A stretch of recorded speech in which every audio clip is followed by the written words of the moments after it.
जर जीवनात यातना जाणवत असतील तर त्या यातनांना इलाज नाही, उपाय नाही असं म्हणून आक्रोश करत बसण्यापेक्षा त्या यातनांमधून बाहेर येण्यासाठी आणि अतिशय आनंदाच्या अवस्थेत पोचण्यासाठी जो उपाय केला जातो तो उपाय दिवाळीचा उपाय आहे, लक्ष्मीपूजनाचा उपाय आहे, नरक चतुर्दशीचा उपाय आहे.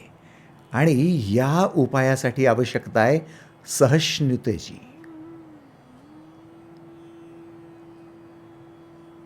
माणसात सहिष्णुता असावी असं पहिल्यापासनं संत म्हणत आलेत.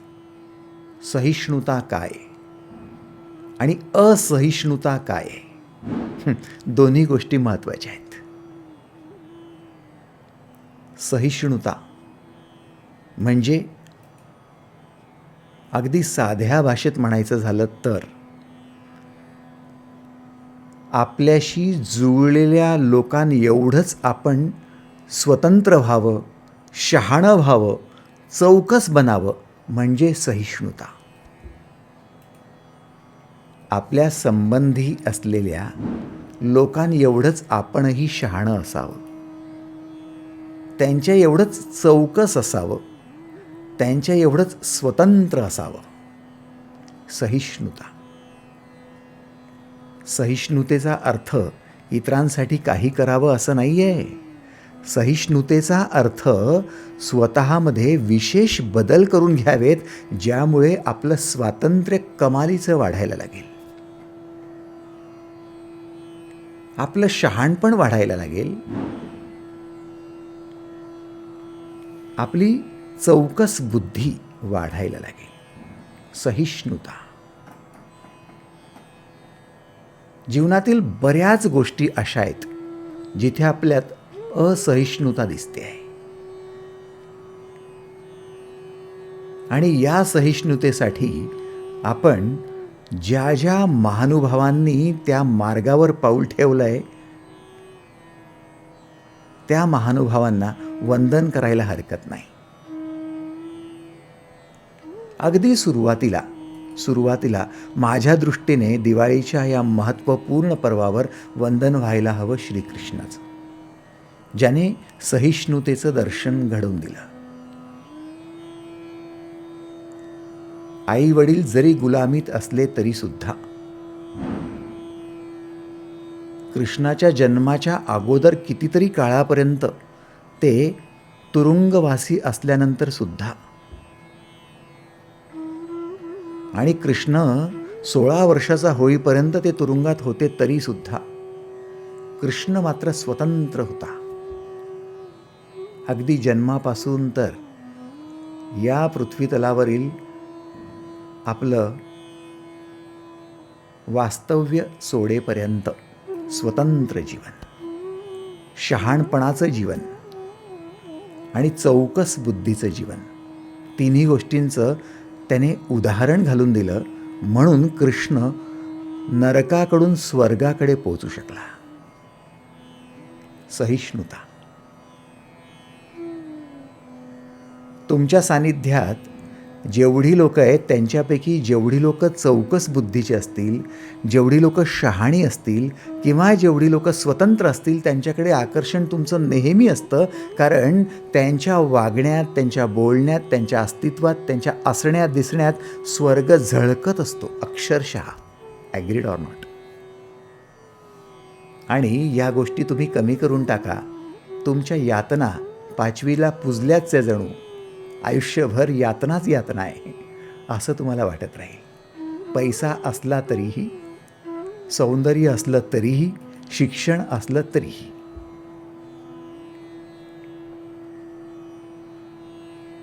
एक छोटीशी कथा तुम्हाला काय सांगते बघा, त्यातून काय उलगडतंय तेही बघा. एक असुर होता ज्याचं नाव होतं भौमासूर. त्याला नरकासूर म्हणायचे. का? कारण या भौमासुराने आसपासच्या राज्यातील राजांच्या सुंदर कन्यांना किंवा त्या राज्यातील कोणत्याही सुंदर असलेल्या, देखण्या असलेल्या तरुणींना पळवून न्यायचं आणि तुरुंगवासी करायचं, तुरुंगात डांबून ठेवायचं. अशा 16,000 पेक्षा जास्त अशा संख्येने असलेल्या त्या तरुणींना त्याने डांबून ठेवलं होतं. इतर लोक आपल्या उपभोगासाठी अशी प्रवृत्ती जेव्हा मानवात निर्माण होते तेव्हा मानव राहत नाही, तो असुर बनायला लागतो. सहिष्णुता राहत नाही. असहिष्णुता काय? मी इतरांना गुलाम बनवेन. असहिष्णुता काय? मी इतरांवर दबाव टाकेन, मी इतरांना पराधीन बनवून ठेवेन, मी इतरांवर वर्चस्व प्रस्थापित करेन, मी इतरांवर अत्याचार करेन. असहिष्णुता. लक्षात घ्या, जेव्हा तुम्ही इतरांवर अत्याचार करायला लागता, जेव्हा इतरांना दाबायला लागता, तेव्हा त्यांना तुम्ही काय गुलाम बनवाल? तुम्हीच त्यांचे गुलाम बनून जाता. कारण त्याशिवाय तुम्ही राहू शकत नाही.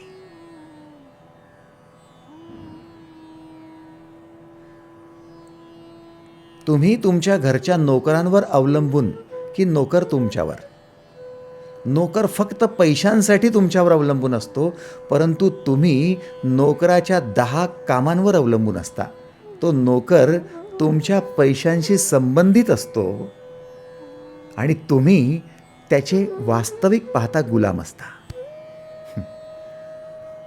थोडं नीट लक्षात घ्या. जेव्हा तुम्ही कोणाला दाबायला जाता, जेव्हा तुम्ही कोणावर अत्याचार करायला जाता, जेव्हा कोणावर प्रेशर टाकायला लागता, तेव्हा तो तुमच्या प्रेशरखाली अल्पकाळ येईल, पण तुम्हाला मात्र त्याचं गुलाम वारंवार व्हावं लागेल. तुमचं स्वातंत्र्य तुम्ही गमावलं. असहिष्णुता.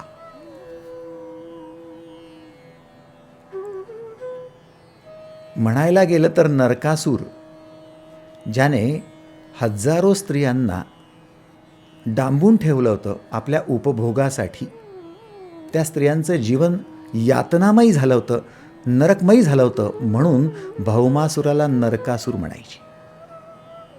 त्याची दहशत सगळीकडे होती. कृष्णाला हे आवडलं नाही. धर्माची स्थापना करायला आलेला, धर्माचं रक्षण करणारा हा कृष्ण, ज्याने निवेदन पाठवलं, विनंती अर्ज पाठवला की अरे बाबा भौमासुरा, या स्त्रियांना असं डांबून ठेवणं योग्य नाही. प्रत्येकाला स्वतंत्र जीवन जगायचं आहे आणि प्रत्येकाला तो अधिकारसुद्धा आहे. तुझं शहाणपण तुला समजायला हवं. तुझ्याजवळ कीर्ती असायला हवी, पैसा आहे, संपत्ती आहे, धन आहे, त्याचा दुरुपयोग करू नकोस. शहाणपण बाळग. थोडं चौकस राहा. तुझ्यावर घात होऊ शकतो. तू एवढे शत्रू निर्माण करून घेतलेस, कोणीही घात करू शकतो. अहंकाराने उन्माद आलेला हा भौमासूर ऐकायला तयार नव्हता. शेवटी या पराधीन असलेल्या, यातना भोगणाऱ्या स्त्रियांना मुक्त करण्यासाठी कृष्ण लढाई करायला गेला आणि त्याने भौमासुराचा अंत केला. कृष्णाने नरकासुराचा वध केला. मित्रांनो, वध झाला आणि या स्त्रियांना मुक्त करण्यात आलं. स्वाभाविक, कुणाच्याही जाचातून, कुणाच्या अत्याचारातून, कुणाच्या विळख्यातून तुमची मुक्तता झाली म्हणजे तुम्हाला आनंद होणारच ना. त्या स्त्रियांनाही आनंद झाला. पण इतका लांब काळ या स्त्रिया त्या असुराच्या अत्याचारात, त्या दडपशाहीत वास्तव्याला राहिल्यामुळे त्या कृश झाल्या होत्या. त्यांचा आदर सन्मान करून कृष्णाने त्यांना आपापल्या घरी पाठवलं. अध्याय इथे संपत नाही आहे मित्रांनो. पहिला अध्याय होता तो नरकासुराच्या यातनांमध्ये राहायचं आणि दुसरा अध्याय आत्ता सुरू झाला. कृष्णाने आदरासह त्या स्त्रियांना त्यांच्या घरी पाठवलं, पण घरी त्या स्त्रियांना पाहिल्यानंतर ती कोणाची बहीण होती, कोणाची आई होती, कोणाची मुलगी होती, कोणाची नात होती, त्या स्त्रियांना पाहिल्यानंतर आनंद होण्याऐवजी समाजातील मॅक्झिमम लोकांना भुवया उंचावून आपला रोष व्यक्त करावासा वाटला. दुर्दैव आहे. बऱ्याच लोकांनी म्हटलं, दीर्घकाळापर्यंत एका असुराच्या सानिध्यात राहणाऱ्या तुम्ही आता पापी झालेले आहात. आता तुम्ही कलंकित झालेले आहात. आता तुम्ही समाजात योग्य नाहीत. आम्ही तुम्हाला घरात घेणार नाही. दीर्घकाळापर्यंत तुम्ही अशा अयोग्य स्थानी असल्यामुळे आम्ही तुम्हाला आता अव्हेरतो आहोत. मित्रांनो, मॅक्झिमम स्त्रियांना समाजाने डावललं, समाजाने अव्हेरलं, समाजाने स्वीकार केलं नाही. आश्चर्य. ज्यावेळी कृष्णाला हे सगळं ठाऊक झालं त्यावेळी कृष्णाने लोकांना, समाजाला जाब विचारला. समाज म्हणजे समजदार लोकांचा संघ, शहाणपण असलेल्या लोकांचा संघ. तो काही प्राण्यांचा कळप नाही आहे. आणि समाजाने हे उत्तर द्यावं, आपल्या स्त्रियांना, आपल्या मुलींना, आपल्या नातींना, आपल्या बहिणीला, आपल्या आईला संरक्षित करण्याची जबाबदारी कोणाची? समाजाची नाही का? पुरुषांची नाही का? आणि मग त्यांनी सुरक्षित ठेवण्याऐवजी नरकासुराशी 2 हात करून त्याला परास्त करण्याऐवजी आपल्या स्त्रियांना तिथपर्यंत नेऊ दिलं. तुम्हाला तिथे युद्ध करून मरण आलं असतं तरी बेहतर, पण तुम्ही तुमच्या अधीन असलेल्या, तुमच्याच घरातल्या लक्ष्मी असलेल्या त्या स्त्रियांचा मान सन्मान, कुठल्याच गोष्टीची तमा बाळगली नाही. आज जेव्हा त्या तुमच्या घरी आल्या आहेत तेव्हा तुम्ही त्यांना कलंकित म्हणता. काही लोकांना उपरती झाली, शहाणपण आलं. काही लोकांनी समाजाच्या अंधश्रद्धेच्या गुलामीतून स्वतःला बाहेर काढलं. काही लोकांची चौकस बुद्धी जागी झाली आणि त्यांच्या लक्षात आलं की नाही, या स्त्रियांची चूक नव्हती, चूक होती ती आमची, चूक होती ती या नरकासुराची. त्यांनी स्त्रियांना स्वीकार केलं. काहींनी बहिणीला स्वीकार केलं, काहींनी पत्नीला स्वीकार केलं. पण तरीसुद्धा स्वीकार न केलेल्यांची संख्या अद्यापही 16,100 होती.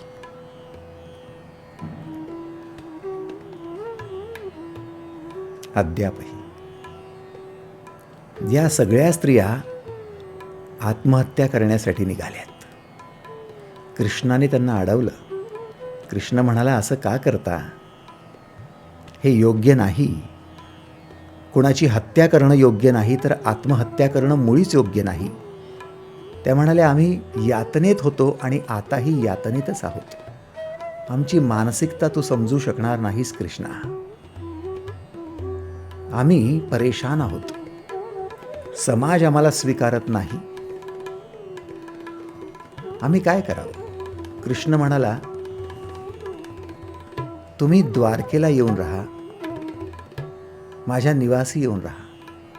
त्यातील शहाणपण असलेल्या स्त्रिया म्हणाल्या, कोणाच्या आश्रयाला राहणारे आम्ही आश्रित भिकारी म्हणून राहायचं का?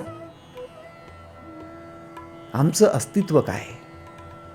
आमची समाजातील कीर्ती काय? आमचं स्थान काय? आम्हाला काय म्हणून लोकांनी संबोधावं? कृष्ण म्हणाला, तुमची अपेक्षा काय? त्या स्त्रिया म्हणाल्या, जर आम्हाला मान्यता असेल, समाजात मान असेल, सन्मान असेल, आदर असेल, आत्मसन्मान असेल, तरच आम्ही जगू शकतो. आणि प्रत्येक मानवाला आत्मसन्मानाशिवाय जगता तरी येतं का? लाचार म्हणून, आश्रित म्हणून किती दिवस जगणार?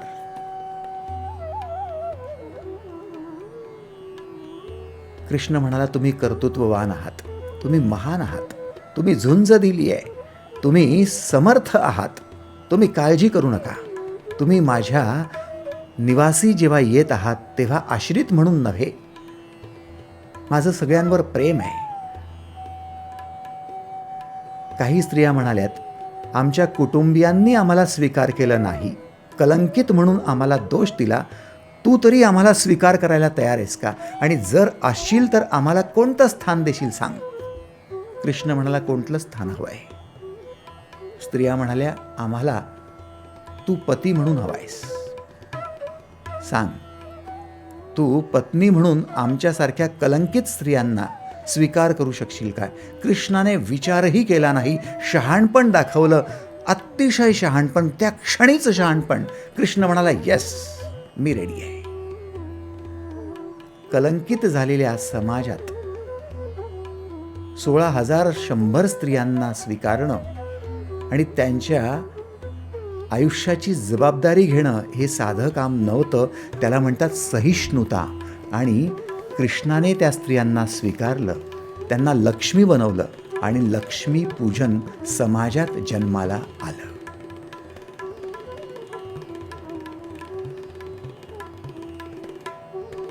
थोडं नीट लक्षात घ्या. तुमच्या अंतरंगातलं हे तत्व जागं करा, जे तत्व तुम्हाला चौकस बनवत आहे.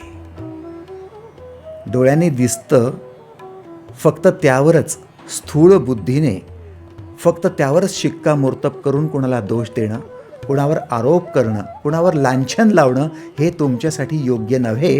ही असहिष्णुता.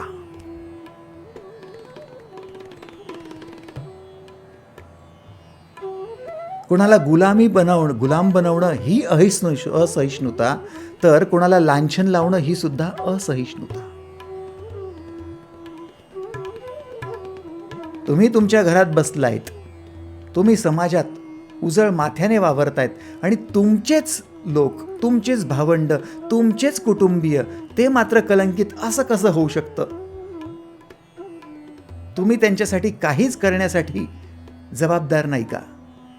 त्यांच्या परिवर्तनासाठी, त्यांच्या उत्थानासाठी तुम्हाला काहीच करण्याची गरज वाटू नये का? वाटायलाच हवी. सहिष्णुता हेच तुमचं शहाणपण आहे. थोडा विचार करा मित्रा. कृष्णाचं गीत आहे सुद्धा तसंच महान. जी लोक शहाणी नाहीत ते मला दोष देतील, ते मला भोगी समजतील. 16,100 स्त्रियांबरोबर लग्न करतोस, भोगी आहेस. त्यांना काय म्हणायचं म्हणू देत, पण मी भोगी नाही हे शहाणपण फक्त शहाण्यालाच कळेल. ज्याच्याजवळ सहिष्णुता आहे त्यालाच कळेल. माना मानव वा परमेश्वर, मी स्वामी पतितांचा, भोगी म्हणून उपहासा, मी योगी कर्माचा. दैवजात दुःखाने मज त्या पराधीन केले, त्या पतितांचे केवळ रडणे मजला ना रुचले. भूषण रामा एक पत्नीव्रत मला नको तसले, मोहन मजला कीर्तीचा, मी नाथ अनाथांचा, भोगी म्हणून उपहासा, मी योगी कर्माचा. ही सहिष्णुता आहे मित्रांनो. इतरांच्या जीवनात आनंद फुलावा त्यासाठी तुम्ही स्वतःला शहाणपणाने तयार केलेलं ही सहिष्णुता आहे. हा कृष्णाचा त्याग नाही आहे. कृष्ण म्हणत नाही मी त्याग करतोय. कृष्ण म्हणतोय ही सहिष्णुता आहे, प्रत्येकाच्या अंगी रुजली पाहिजे. रुक्मिणी माझी सौंदर्याची, प्रकटे जणू गतिमा प्रतिमा, किंचित हट्टी परंतु लोभस असे सत्यभामा, तरीही वरी तो सहस्त्र सोळा, कन्या मी अमला. पराधीन ना समर्थ घेण्या वार कलंकाचा, भोगी म्हणून उपहासा, मी योगी कर्माचा. माना मानव वा परमेश्वर, मी स्वामी पतितांचा. सहिष्णुता. लक्ष्मीचं पूजन करता येतंय का? काय वाटलं फक्त घरात मूर्ती आणावी? सोन्याची मूर्ती, पैशावाले म्हणून. कमी असेल तर चांदीची मूर्ती, अजून कमी असेल तर मातीची मूर्ती. झाली लक्ष्मी, झालं पूजन, झाला प्रदोष काळामध्ये पूजन करण्याचा तुमचा थाटमाट. काय समजलं? कर्तव्याला मुक्ता माणूस माणूस ना उरतो, हलाहलाचे प्राशुनी शंकर देवेश्वर ठरतो. जगता देण्या संजीवन, मी कलंक आदरितो, भक्तास्तव मम ऊर फुटावा.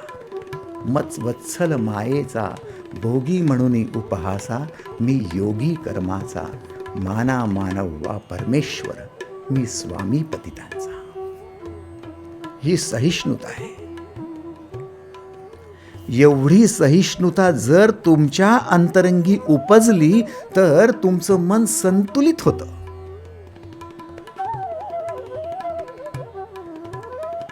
तुमच्या समोर कोणी रडतंय, कोणी आक्रोश करतंय, कोणावर अत्याचार होतोय आणि तरी तुम्ही उघड्या डोळ्यांनी पाहताय, सताट डोळ्यांनी पाहताय, मी काय करू शकतो, माझी कुठे योग्यता आहे. अशी कशी योग्यता नाही.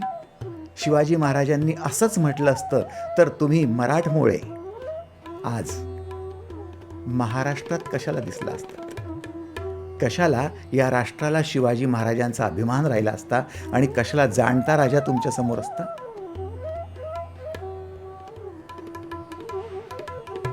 सहिष्णुता कुणासाठी? किमान कुटुंबियांसाठी, किमान भावंडांसाठी, किमान सहकार्यांसाठी, किमान मित्रमंडळींसाठी, किमान तुमच्या संबंधितांसाठी. किमान आहेत ना जगात 700 कोटी लोक आहेत आज मितीला, पण सगळ्यांशीच थोडी संबंध आहे तुमचा. तुमचे संबंधित ज्यांना तुम्ही जीवाभावाचे म्हणताय, ज्यांना तुम्ही नात्याचे म्हणताय, ज्यांना तुम्ही जवळचे म्हणताय, ज्यांना तुम्ही संपर्कातील म्हणताय, त्यांच्यासाठी तुमच्याजवळ सहिष्णुता आहे का? सहिष्णुता काय? तुमचं शहाणपण. सहिष्णुता काय? तुमचं स्वातंत्र्य. कारण तुम्ही स्वतंत्र झालात म्हणजे इतरांना स्वतंत्र आपसूक करालच.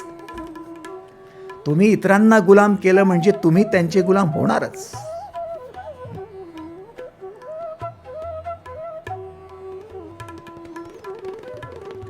तुम्ही तुमच्या मुलांना दाबून ठेवाल, तो काय करतोय लक्ष ठेवाल. काय करतोय रे, बघ रे बघ रे काय करतोय.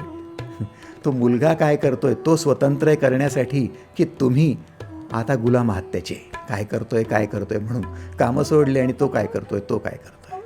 खरा गुलाम कोण आहे? त्या मुलांना दाबता येतो नाही. तुम्हाला तुमची क्रिएटिव्हिटी सोडून तो काय करतोय, ती काय करते, तोच गोरखधंदा. बाकी आहे काय? गुलाम आहे तुम्ही. या बाहेर या, स्वतंत्र व्हा, इतरांना स्वातंत्र्य प्रदान करा. तोच त्यांचा सन्मान आहे, आत्मसन्मान आहे, तोच त्यांचा आदर आहे. शहाणे व्हा. जेवढं तुम्हाला जगायचंय तेवढं इतरांना जगायचंय. जगा आणि जगू द्या. आनंदाने, प्रेमाने, विश्वासाने. चौकस रहा. उगाच आरोप लावत बसू नका, लांछन लावू नका, कोणाला दोष देत बसू नका. स्पष्ट व्हा. आली दिवाळी. तुमच्या अंतरंगात दिवाळी उतरली कारण तुमच्या अंतरंगात प्रकाश उत्पन्न झालाय, ज्ञानाचा प्रकाश. सहिष्णुता तुमच्या ज्ञानाचा प्रकाश निर्माण करण्यासाठी. बघा, मान्य असेल तर. आणि जर बारकाईने पाहिलं तर आमच्यात असहिष्णुता जास्त आहे. जिथे असहिष्णुता जास्त तिथे अलक्ष्मीचा वास असतो. ही दिवाळीची संकल्पना आहे बरं. आणि जिथे सहिष्णुता जन्माला येते तिथे लक्ष्मीचा वास असतो. म्हणून नरक चतुर्दशी नंतर ताबडतोब लक्ष्मीपूजन. फक्तच काही कवायतीत रस घेऊ नका. सकाळी लवकर उठायचं सूर्योदयापूर्वी आणि स्नान करायचं, नाहीतर नरकात जाल. ही फक्त कवायत आहे, शारीरिक कवायत आहे. की बाबा रे, उठ एकदाचा, अंधारातून बाहेर निघ. अमावस्या येते आहे, अंधार पसरला आहे. आणि ज्यावेळी अमावस्येला लोकांचं एकमेकांपासनं रिपल्शन झालेलं आहे, एकमेकांपासनं ते दूर झालेले आहेत, त्या मनांना जोडण्यासाठी जवळ ये. दीप लाव, दिवा लाव, दीपोत्सव कर. तू प्रकाश निर्माण कर आणि स्पष्ट बघ, चौकस बुद्धीने बघ. सगळी तुझ्या प्रेमासाठी आसुसलेली आहेत.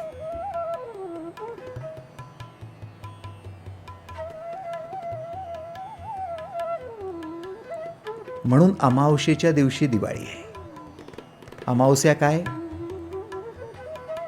पौर्णिमा काय, ज्यामुळे समुद्राला भरती आणि ओहोटी येते. मन एकमेकांपासून दुरावतं. अभद्र अशी अमावस्या.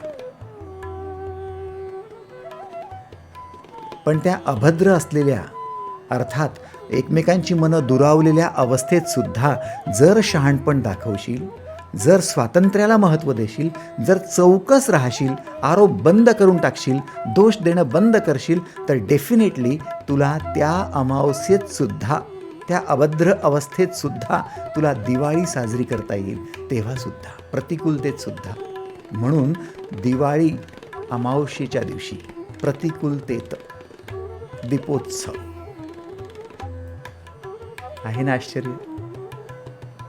हे सगळं मानसिकतेशी संबंधित आहे आणि आपल्याला आपल्या अंतरंगात या मानसिकतेला जपायचं आहे. कशाच्या? सहिष्णुतेच्या.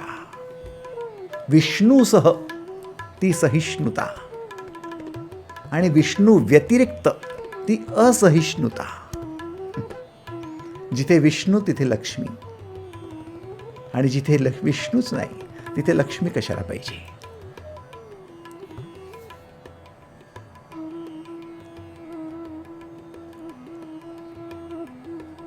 करा, विचार करा. आपल्याला सहिष्णुतेची गरज आहे की नाही एवढा विचार करा. कारण आपण ज्या समाजात, ज्या कुटुंबात, ज्या शेजाऱ्यांसोबत, सहकाऱ्यांसोबत राहतोय त्यांच्यात सहिष्णुता नसेल तर? फक्त विचार करा. तुम्ही शिकलेले आहात. कल्पना करा, तुमच्याजवळ पैसा पण आहे, चांगला हुद्दा आहे, नोकरी आहे, पण तुमची पत्नी जिच्यात सहिष्णुता नाही, असहिष्णू आहे, किंवा तुमचा पती ज्याच्यात सहिष्णुता नाही, त्याला गुलामी आवडते, गुलाम करायला आवडतं, गुलामीत राहायला आवडतं, ज्याच्यात शहाणपण मुळीच नाही, आरोप दोष सगळं भरलेलं आहे, तक्रारीच तक्रारी आहे, बिलकुल चौकस नाही आहे, समजून घ्यायला तयार नाही आहे. काय वाटतं तुम्हाला? तुमचा पैसा, तुमचं शिक्षण, तुमचा हुद्दा, तुमची नोकरी, तुमचा व्यवसाय, तुमचं हे सगळं कामाला येईल का? तुम्ही म्हणाले कशासाठी आहे? नसेल तर चालेल, कमी असेल तर चालेल, पण जीवन कसं सहिष्णुता बाळगणाऱ्या, अक्षरात शहाणपण असलेल्या लोकांसोबत असावं. मग तीच अपेक्षा इतरांना नाही का तुमच्याकडून? म्हणून तुम्हाला सहिष्णुतेचा पक्ष घ्यावा लागेल आणि तुमचं लक्ष्मीपूजन होणार 100%. किती लोकांना मान्य आहे सहिष्णुता हा फक्त एक आध्यात्मिक किंवा धार्मिक भाग नव्हे, हा आमच्या मानसिकतेचा उच्चतम, अतिउच्चतम भाग आहे. किती लोक मान्य करायला तयार आहे? त्यांनी हात वर करा. थँक्यू, धन्यवाद, धन्यवाद, थँक्यू.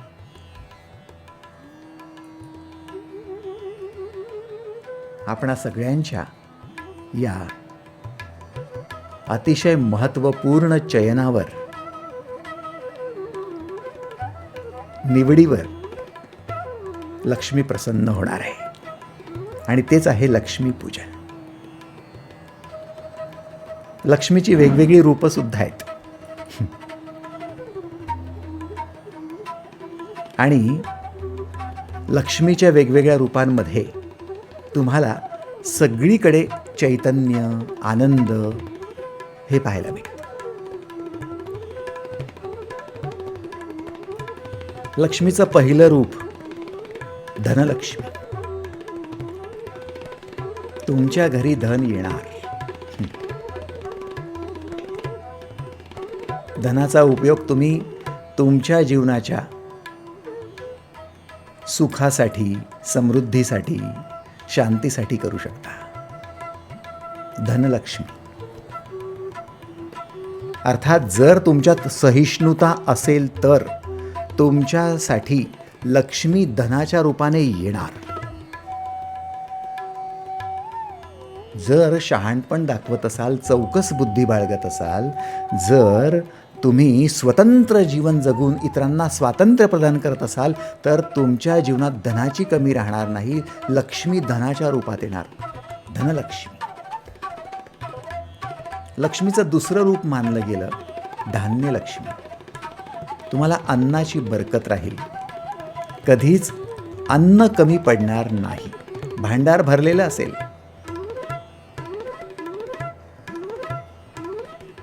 ब्रेड अँड बटरसाठी तुम्हाला वणवण भटकावं लागणार नाही, कुणासमोर हात पसरावे लागणार नाही, आताही नाही, वृद्धापकाळात नाही, मरेपर्यंत नाही.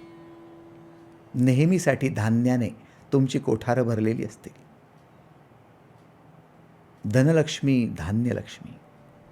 एवढंच नाही, जर तुम्ही सहिष्णुता बाळगत असाल तर तुमच्या जीवनात लक्ष्मी धैर्य रूपाने येईल. धैर्यलक्ष्मी. तुम्हाला घाबरण्याची गरज काय? काय गरज आहे? मला फक्त सांगा, स्वातंत्र्याचा पुरस्कार करणारे महात्मा गांधी बंदूकधारी अशा इंग्रजांना घाबरलेत का? धैर्यलक्ष्मी. काय गरज आहे? शिवाजी महाराज, औरंगजेब किंवा आदिलशहा सारख्या मोठ्या मातब्बरांना घाबरले का? काय गरज आहे? धैर्यलक्ष्मी.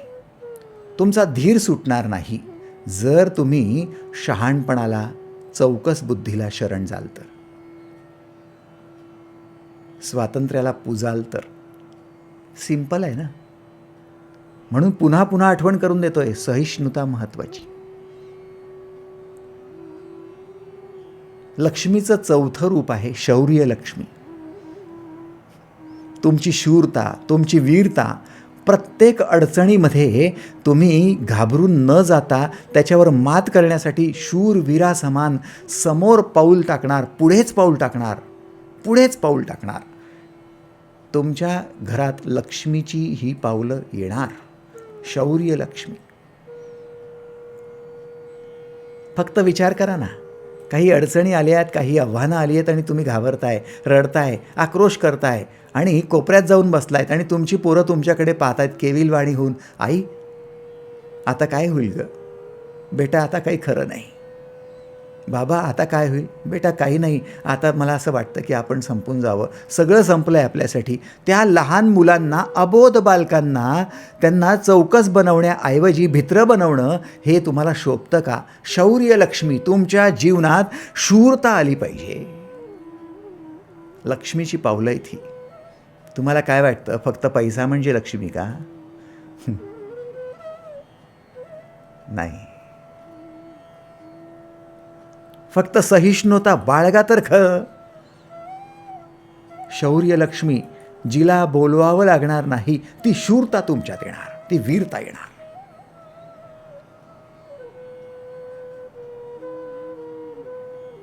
हेच तर आश्चर्य आहे. लक्ष्मीचं पुढचं रूप आहे विद्यालक्ष्मी. विद्या कोणाजवळ? त्याच्याजवळ जो सहिष्णुता बाळगतोय, स्वातंत्र्याला महत्त्व देतोय, तो विद्याविभूषित आहे. अन्यथा शिक्षणाला काय महत्त्व आहे? विद्या कुठे आहे? विद्या फक्त तिथेच आहे जिथे तुमच्या जीवनात असलेल्या शिक्षणाचा उपयोग सगळ्यांच्या कल्याणासाठी केला जातो. तुमच्याजवळ शिक्षण आहे आणि त्या शिक्षणातून तुम्ही बॉम्ब बनवताय आणि तो बॉम्बस्फोट घडवून आणताय. काय शिक्षणाचा उपयोग आहे? छान. आतंक, युद्ध, फक्त आक्रोश हा शिक्षणाचा सदुपयोग आहे का? विद्या. विद्या म्हणजे काय? तुम्ही तुमच्या शिक्षणाचा सदुपयोगच कराल, ही तुमची प्रवृत्ती. आणि ही प्रवृत्ती जन्माला येते, ही लक्ष्मी आहे, ही प्रवृत्ती येते तुमच्या सहिष्णुतेत. रावणाकडे पैसा आला, रावणाकडे शिक्षण होतं, लंका सोन्याची बनवली होती, पण सहिष्णुता नव्हती. सीतेला गुलाम बनवायचं होतं, रामाला गुलाम बनवायचं होतं, सगळ्यांना गुलाम बनवायचं होतं, मंदोदरीला गुलाम बनवून ठेवलं होतं. आश्चर्य आहे. चौकस बुद्धीचा बिभीषण समजावून सांगतोय, सख्खा भाऊ समजावून सांगतोय, गोत्यात येशील रावणा, याच्यातून बाहेर पड. ती चौकस बुद्धी सोडली आणि दोष दिला, आरोप केला तो बिभीषणावर. काय आश्चर्य आहे. विनाशकाले विपरीत बुद्धी, विद्याच उरत नाही. लक्ष्मीची पावलं कोणती आहेत? पैसा नाही, ही लक्ष्मीची पावलं आहेत. तुमच्याजवळ विद्यालक्ष्मी. तसेच पुढची 6वी आहे तुमची कीर्तिलक्ष्मी. तुम्ही कीर्तिवंत व्हाल. जर तुम्ही सहिष्णुता बाळगाल तर तुम्ही कीर्तिवंत व्हाल. आणि तुमची कीर्ती जगात व्हावी याचा अर्थ काय? 700 कोटी लोकांमध्ये व्हावी? नाही नाही नाही. तुमचं जग केवढं, जेवढी लोक तुम्हाला ओळखतात तेवढं तुमचं जग आहे. Agreed or not? मला जर कुटुंबीयच ओळखत असतील, मला जर समाजातली 5 लोक ओळखत असतील, मला जर 2 नातेवाईक ओळखत असतील, मला 4 मित्र ओळखत असतील, तेवढं माझं जग आहे ना. आणि तेवढ्या जगात माझी कीर्ती असावी, तेवढ्या जगात माझा विश्वास, माझ्यावरचा विश्वास, विश्वासार्हता, तेवढ्या लोकांना माझ्याबद्दल आपुलकी, माझ्याबद्दल प्रेम असावं. झाली कीर्ती.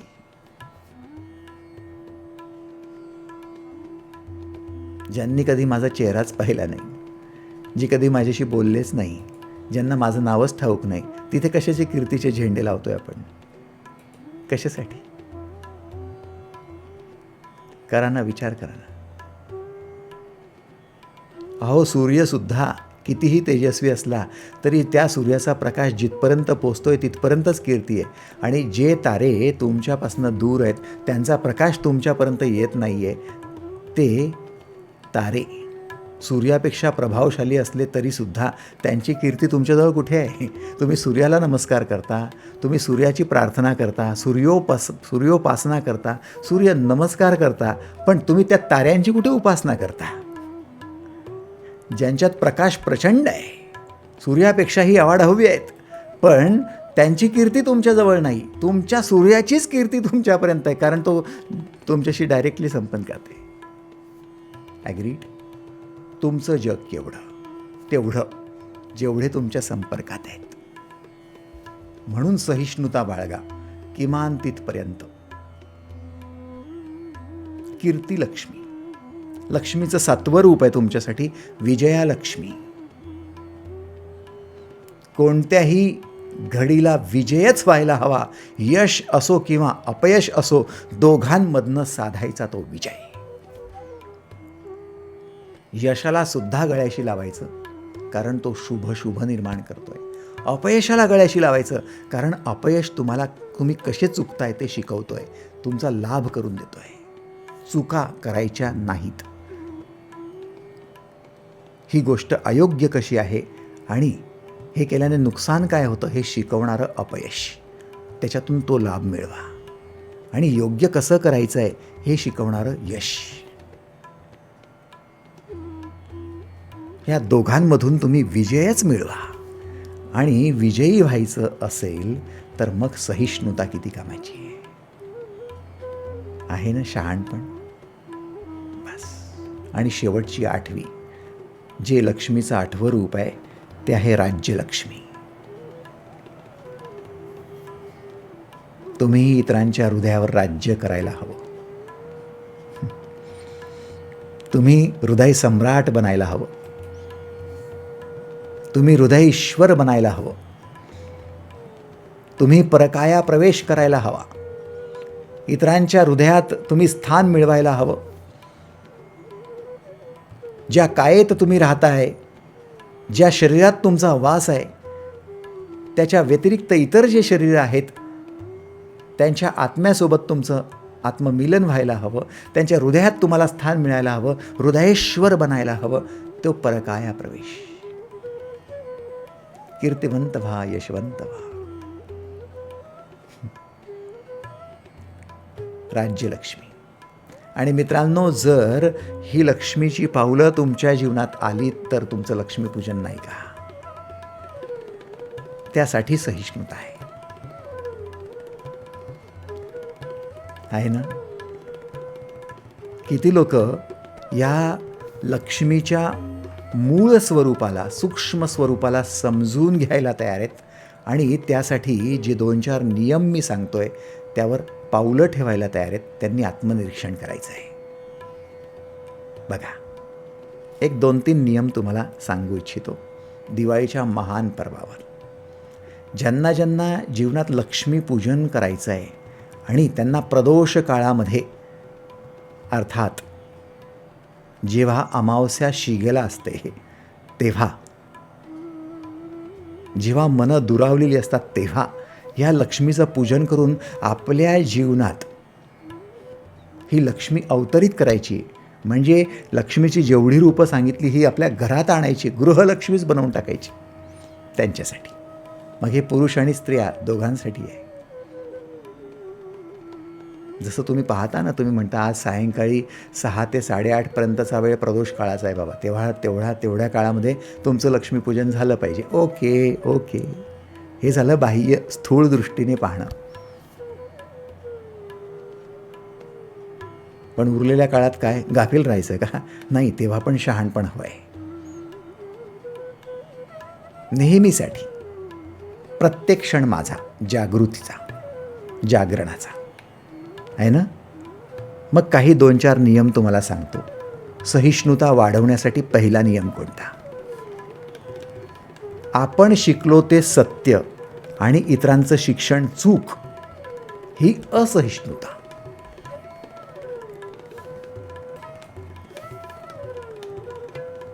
आपलं शहाणपण कुठे गुंडाळून ठेवतो आपण? आपण शिकलो तेच सत्य, तेच योग्य, आणि बाकीची लोक शिकलेत, इतर कोणी शिकलेत ते चूक, ही असहिष्णुता. इथून आपली समजदारी कमी होते. त्याच्यामुळे सहिष्णुता बाळगायची असेल तर हा मुद्दा पहिले खोडून टाका. जसं आपलं शिक्षण महत्त्वाचं तसं इतरांचं शिक्षणसुद्धा महत्त्वाचंच. तुम्ही समाजात म्हणू शकत नाही इंजिनियरच महत्त्वाचा, डॉक्टरच महत्त्वाचा, CAच महत्त्वाचा. तुम्ही म्हणू शकत नाही की सायंटिस्टच महत्त्वाचा. प्रत्येक व्यक्तीचं शिक्षण महत्त्वाचंच आहे. विद्या विनयेन शोभते. तुमच्याजवळ तेवढा विनय असेल, तेवढी विनम्रता असेल आणि सगळ्यांच्या शिक्षणाला तुम्ही सॅल्यूट करायला तयार असाल, त्या शिक्षित लोकांबरोबर उभं राहायला तयार असाल, तुम्ही पहिलं शहाणपण दाखवाल. पहिलं शहाणपण झाली सहिष्णुता. दुसरं, ज्यांच्या कल्पना आणि जीवन पद्धती आपल्याहून भिन्न आहेत,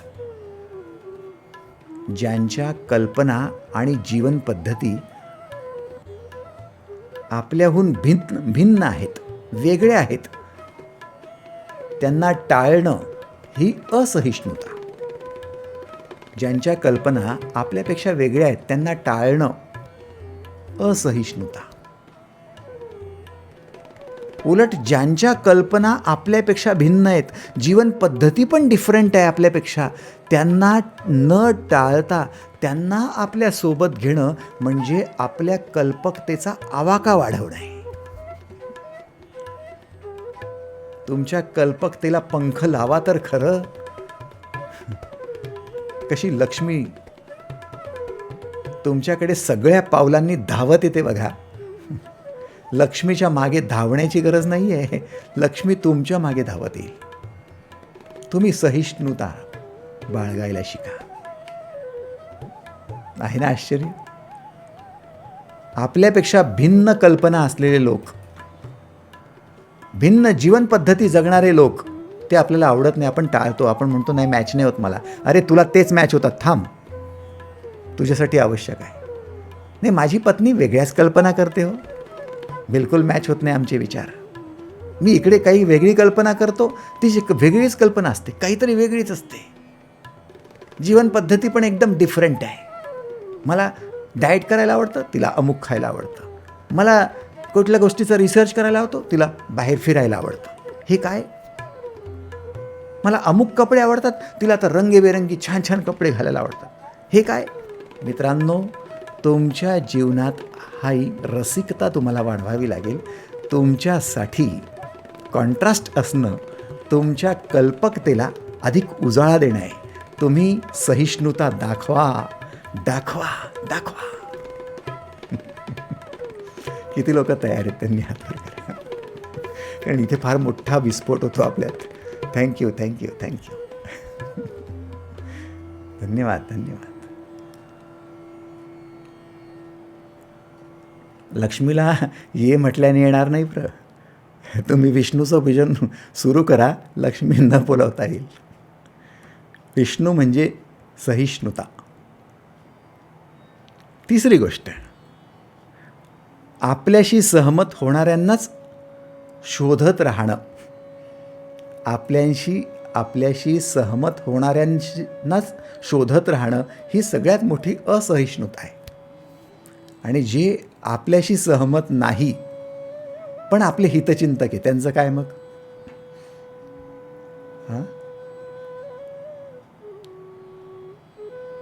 पत्नीने म्हणावं आणि पतीने सहमती दर्शावी, हे योग्य आहे का हो? अहो, ज्यांना तुमचं काही घेणं देणं नाही आहे, 4 घरं दूर राहतात, त्यांना तुम्ही जाऊन विचारलं, ते म्हणतील हो हो बेस्ट, चालू द्या चालू द्या, थँक्यू थँक्यू, निघाले ते. त्यांना काही घेणं देणं नाही तुमचं. पण तुमचे हितचिंतक तुम्हाला विरोधक वाटायला लागतात. पण ते विरोधक नसतात, तुमचे समीक्षक असतात. तुमचं समीक्षण करतात, तुमच्यातलं योग्य अयोग्य शोधून काढतात, बरोबर काय चूक काय ते शोधण्याचा प्रयत्न करतात. ते समीक्षण करून तुम्हाला योग्य काय ते सुचवण्याचा प्रयत्न करत असतात. आणि तुम्ही म्हणतात माझ्याशी जो सहमत असेल तोच माझा, बाकीचे विरोधक नाहीत. थांब रे बाबा, ही असहिष्णुता आहे. हे शहाणपण नाही आहे, ही चौकस बुद्धी नाही आहे. त्याला आरोप करू नकोस, त्याला दोष देऊ नकोस, तो माझा नाही असं म्हणून मूर्खपणा करू नकोस, लक्ष्मीला अव्हेरू नकोस. लक्ष्मी पूजन करायचं आहे ना. मग जी लोक आपल्याशी सहमत नाही त्यांना फक्त चौकस बुद्धीने बघ, ते हितचिंतक आहेत का? येस. त्यांचा हेतू शुद्ध आहे का? येस. मग त्यांच्या हातात हात घालून लक्ष्मी पूजन करायला उभा राहा. तयार आहेत का? किती लोक ह्या नियमावर बोट ठेवायला तयार आहेत? त्यांनी हात वर करावा. Thank you thank you thank you. धन्यवाद धन्यवाद.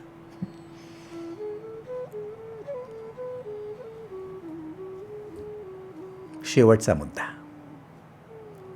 ज्या संकल्पनेसोबत आपण वाढलो, ज्या संकल्पनेसोबत आपलं अपब्रिंगिंग झालं, आपण वयात आलो, मोठं झालो, त्या सोडून इतर काहीच महत्त्वाचं नाही, शिकण्यासारखं नाही, असं मानून घेणं ही सगळ्यात मोठी असहिष्णुता आहे.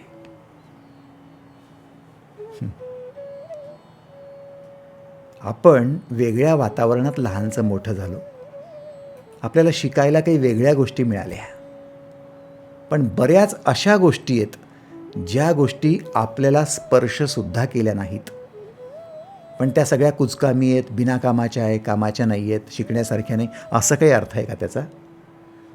अहो, वयात येत असताना, टीनेजर असताना वेगळं शिकायला मिळालं, मग 20 ते 30मध्ये असतानासुद्धा वेगळं शिकायला मिळतंच आहे ना. 40शीत वेगळं शिकतोय, 50शीत वेगळं शिकतोय, आता 60ला यायला लागलो मी, तिथे पण वेगळंच शिकतोय. प्रत्येक ठिकाणी शिकायला मिळतंच आहे. मग त्याला तुम्ही असं कसं म्हणू शकता की हे महत्त्वाचं नाही? प्रत्येक गोष्ट महत्त्वाची आहे. विनाकारण उद्दंडता वाढवू नका, अहंकार वाढवू नका. केस पांढरी झालीत, अनुभवाने शहाणा झालोय, आता मला शिकवू नका असं म्हणूच नका. नाही, ज्या संकल्पनेसोबत आपण वाढलो त्याच संकल्पनेसोबत इतर लोक वाढलेले नाही आहेत, त्या वेगळ्या संकल्पनेत वाढलेत. तुम्ही हिंदू म्हणून वाढला असाल, कोणी मुस्लिम म्हणून वाढलेलं आहे, पण याचा अर्थ हा होत नाही की मुस्लिम चुकीचे आहेत. कोणी ख्रिश्चन म्हणून वाढले असतात, तुम्ही शाकाहारी म्हणून वाढले असाल, कोणी मांसाहारी म्हणून वाढलं असेल, याचा अर्थ हा होत नाही की ते खराब आहेत.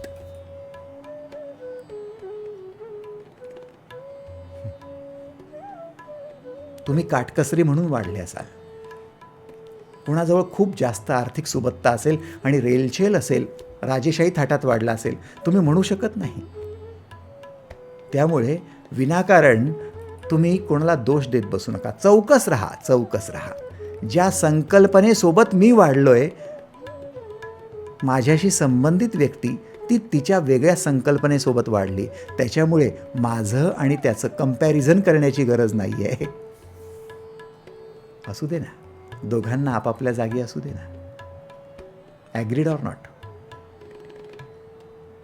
हे स्वातंत्र्य आहे ना, आणि ह्या स्वातंत्र्याला जपा. तुमची सहिष्णुता वाढायला लागेल, आणि जेवढी सहिष्णुता वाढेल तेवढी तुमच्या जीवनात लक्ष्मी चालून यायला लागेल. तुमच्या घरात लक्ष्मी येईल म्हणजे येईल. उंबरठा तुमचा कायम उघडा आहे, कारण तुमच्या मानसिकतेचा उंबरठा तुम्ही ओलांडलाय. आता सहिष्णुतेचा उंबरठा ओलांडलाय.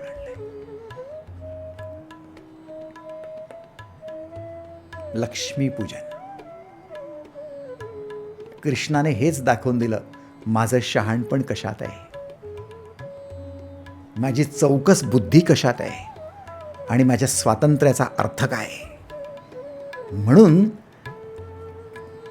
कृष्णाच्या 16,108 पत्नी त्या सगळ्या समृद्ध, सगळ्या तृप्त, सगळ्या आनंदी, सगळ्या सुखी, सगळ्या कृष्णासाठी नेहमी आपलं हृदय एक मंदिर बनवून बसलेले आहेत कृष्णाला स्थानापन्न करण्यासाठी. आज 5,500 वर्ष होऊन गेले तरी देखील कृष्ण तुमच्या आमच्या हृदयातून उतरायला तयार नाही आहे.